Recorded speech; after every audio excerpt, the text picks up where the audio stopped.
What is up, Armchair Fandom maniacs? Welcome to another Armchair Fandom Top 10, where you pick a top 10 topic and I cover that topic with my top 10 opinion.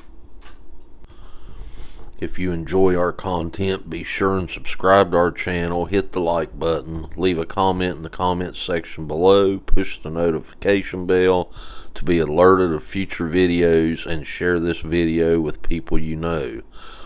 You can also join the Armchair Fandom community by finding the Armchair Fandom Facebook group or looking us up on Twitter at armchair_fandom.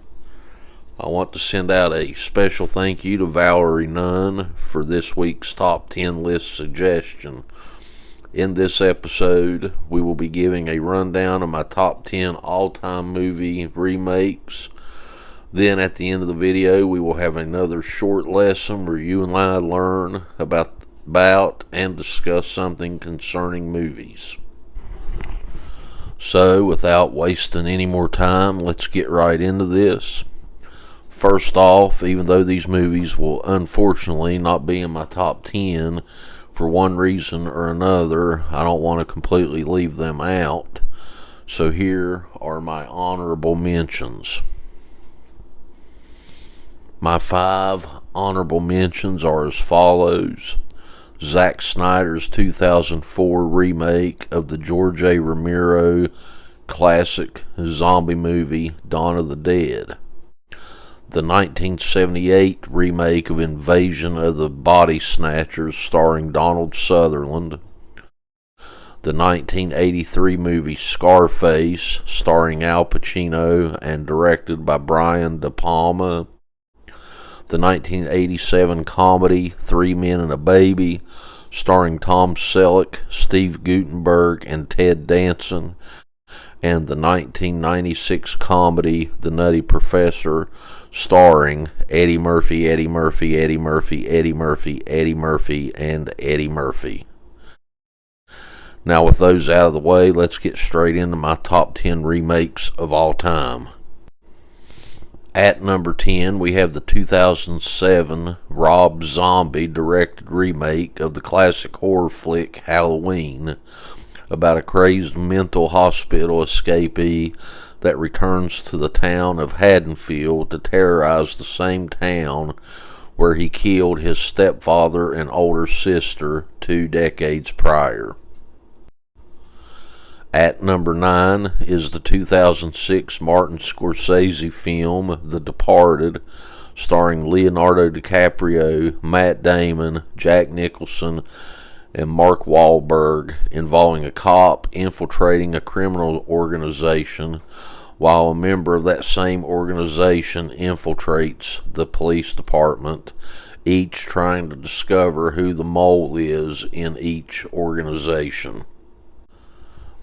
At number 8, we have the 2016 live-action remake of the classic story The Jungle Book, directed by Hollywood powerhouse Jon Favreau. I mean, can we just go ahead and turn Star Wars over to him already? Please, Disney, can we just give it to Jon Favreau? The highlight for me each time I watch this version of The Jungle Book is hearing Christopher Walken doing the voice for the character King Louie. At number 7 is the 1991 movie Father of the Bride, about a man struggling to cope with the idea that his little girl is all grown up and has brought a boy home from college to inform her parents they are madly in love and are getting married.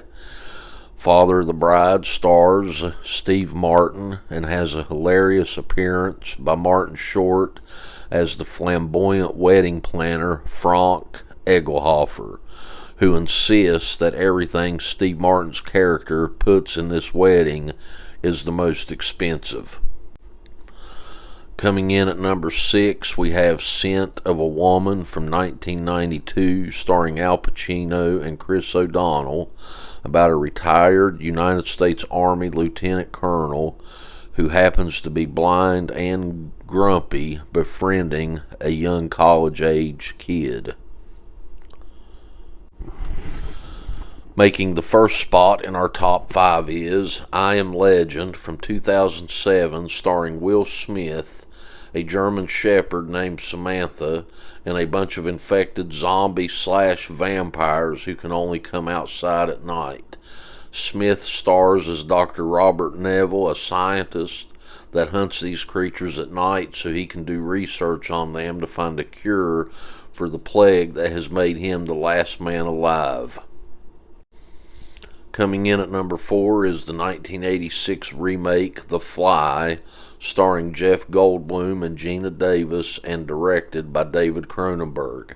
The Fly is the horrifying story of the scientist Seth Brundle, who is trying to create a teleportation device. After deciding to test the device with himself as the test pilot, a housefly slips into the device, causing it to become a machine that works in a way not at all intended. And that brings us to our top 3 remakes of all time. At number 3, we have 2017's It, starring a very good child cast, along with Bill Skarsgård as the clown that all coulrophobes hope they never encounter. It is a horror movie based on the Stephen King novel about a shape-shifting creature that emerges every 27 years to feast on the children of Derry, Maine. Our next movie is a movie I had no idea was a remake until I was doing a little research for this video. But coming in at number 2 is the 1939 movie The Wizard of Oz, starring Judy Garland, the brainless Scarecrow, the heartless Tin Man, the Cowardly Lion, the Wizard of Oz himself, a bunch of munchkins, 2 bad witches, 1 good witch, and a yellow brick road. The Wizard of Oz is an absolute timeless movie that does nothing more than teach us a fantastical lesson that there is no place like home. And coming in at number 1 is Peter Jackson's 2005 remake of the 1933 classic King Kong, starring Naomi Watts, Adrian Brody, and Jack Black, about a film expedition that goes terribly wrong when the star of the film is kidnapped by a very oversized gorilla, and the film crew must set out on a recovery mission on the very dangerous terrain of Skull Island. As a childhood fan of all things King Kong, even the original Son of Kong from 1933 and 1986's King Kong Lives, I could not have been more pleased with Jackson's remake when it was released in 2005. Not only did Jackson do an amazing job of introducing us to the most realistic of giant gorillas in this movie, but he gave it a very magic touch by making it a period piece and having it set in the same time period as the 1933 classic. Take those touches and add some heart to Kong, and this is easily my favorite remake of all time. With 2005's King Kong taking the top list, that will include this top 10 list, and I hope you enjoyed it. Before we close out this video, let's discuss the storytelling element of setting. The setting for a story, and therefore a movie, can be anywhere that makes the story work.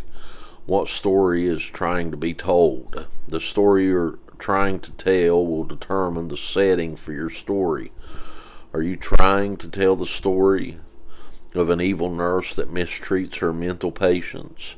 Well then, your setting could simply be one place at one point in time, such as a mental ward, such is the case in One Flew Over the Cuckoo's Nest from 1975, starring Jack Nicholson. Or are you trying to tell the story of multiple generations of Americans building a new nation? Then your story could end up spanning multiple places and in multiple time frames. So just a little challenge: the next time you watch a movie, think about the setting this movie takes place in, the time, the place, or anything else that deals with the setting of the movie. Ask yourself if the setting helps tell the story, or if you think the movie would benefit from a different setting. Anyway, that'll wrap up this video. I hope you enjoyed it. If you enjoyed this video, be sure and subscribe to our channel, hit the like button, leave a comment in the comment section below, push the notification bell to be alerted of future videos, and share this video with people you know. You can also join the Armchair Fandom community by finding the Armchair Fandom Facebook group or looking us up on Twitter at armchair_fandom. If you'd like to support the channel financially, look us up at Patreon, Armchair Fandom, where we will be offering exclusive content for members, and our PayPal account is paypal.me/armchairfandom for direct contributions. Thank you and have a great day.